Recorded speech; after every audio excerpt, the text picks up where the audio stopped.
Avant d'avoir le Saint-Esprit, ma vie, elle était complètement détruite. J'étais une personne triste et angoissée.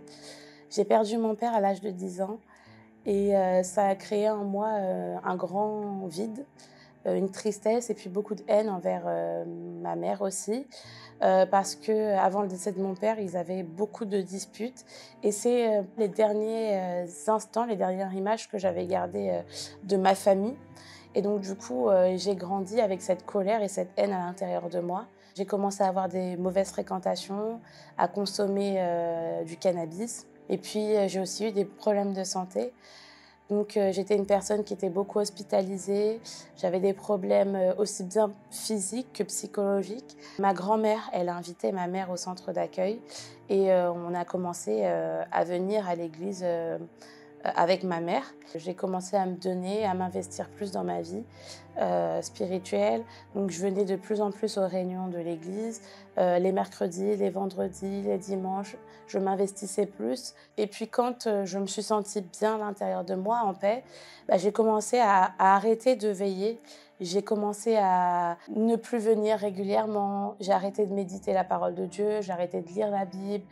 Je faisais pas de rétrospective à l'intérieur de moi. J'ai arrêté donc tout simplement, au fur et à mesure que le temps passait, je faisais les choses de manière mécanique qui ont fait que, bah, j'ai, abandonné ma foi.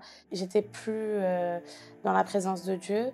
J'ai rencontré le père de mes enfants avec qui, j'ai, eu, mon premier fils très rapidement. Hem et puis, pendant cette grossesse-là, c'est là où j'ai connu véritablement le père de mes enfants, son vrai caractère et donc ça a commencé avec, des violences, mais des violences verbales. J'étais toujours dénigrée, j'avais toujours des mots et des choses qui faisaient qu'à l'intérieur de moi, je me sentais pas bien, je me sentais, dévalorisée et cela, ça a aussi créé avec ma famille, des conflits parce que, à chaque fois que je prenais la décision de partir, je revenais toujours parce que je me faisais, endoctriner par les mots, par les paroles. Très rapidement, je suis aussi tombée enceinte de mon second fils et là, j'ai vu que ça devenait de pire en pire. Je commençais à avoir des violences physiques, j'ai été battue. Une fois, j'ai, une dispute qui est partie très, très loin et je me suis retrouvée avec un couteau au niveau de ma gorge et heu et cette fois-là, malheureusement, n'a pas été la fois de trop. J'ai voulu mettre un terme à ma vie et je voyais qu'à l'intérieur de moi, ça allait vraiment plus. J'étais, détruite psychologiquement, j'étais plus bien à l'intérieur de moi. J'en avais marre de moi-même, j'arrivais plus à me regarder, j'arrivais plus à m'aimer. J'avais, un complexe à l'intérieur de moi qui faisait que je me voyais à travers un miroir et je déformais la vision que j'avais de moi-même. Je détestais la personne que je voyais et donc j'ai vu qu'il y avait un réel problème et comme je savais que la solution n'était pas le suicide, je suis revenue à Dieu.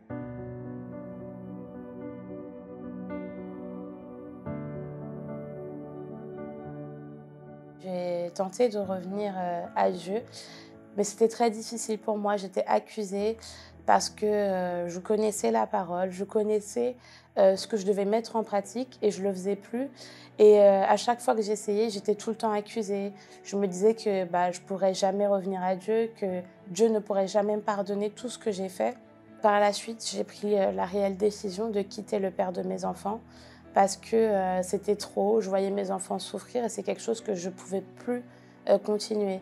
J'avais l'impression que mes enfants ne me méritaient pas, que, en plus de ne pas être une bonne mère, j'étais pas une bonne personne et donc je suis, retournée, à Dieu, je suis revenue à Dieu et ce processus-là était très compliqué parce que j'étais revenue, physiquement, mais à l'intérieur de moi, j'avais du mal à confier. J'avais du mal à confier parce que quand j'ai confié, bah, j'ai été trahie, j'ai été détruite et pour moi de confier, c'était très compliqué et donc il fallait que j'ai, toute cette reconstruction de vie.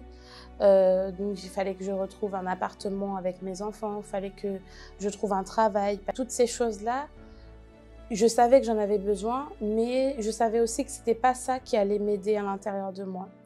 Alors, je suis arrivée à une campagne d'Israël. J'ai dit: «Mon Dieu, voilà, j'ai j'ai des problèmes partout, j'ai des dettes, j'ai des problèmes financiers, il faut que je trouve un travail, il faut que j'accède à la formation que je veux faire. Tout ça, j'en ai besoin parce qu'aujourd'hui, si j'ai pas ça, je pourrais pas nourrir mes enfants.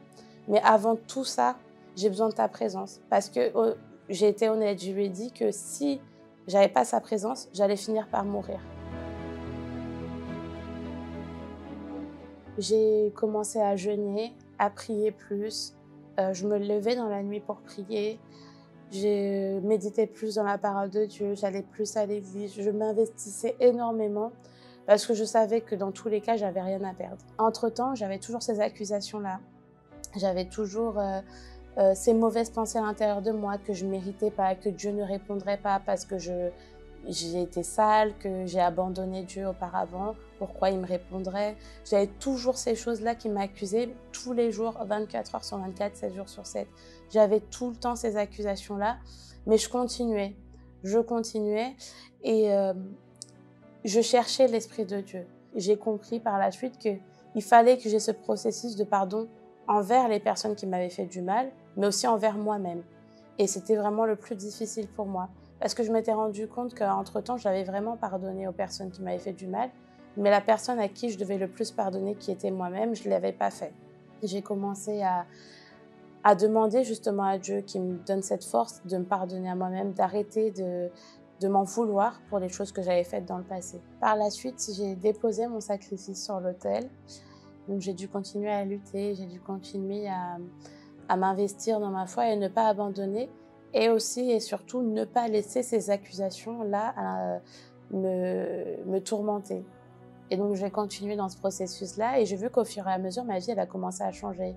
J'ai pu obtenir la formation que je voulais, j'ai pu obtenir par la suite un CDI, j'ai eu beaucoup de bénédictions et je me rappelle d'une prière que j'avais faite à Dieu en lui disant que j'étais contente pour toutes les bénédictions qu'il avait fait pour moi, mais que ce n'était pas ce que j'avais demandé.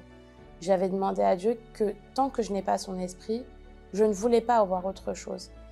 Et Dieu a quand même fait, Dieu a quand même honoré, Dieu a quand même béni, parce que Dieu a vu ma sincérité à ce moment-là. Je cherchais juste la présence de Dieu.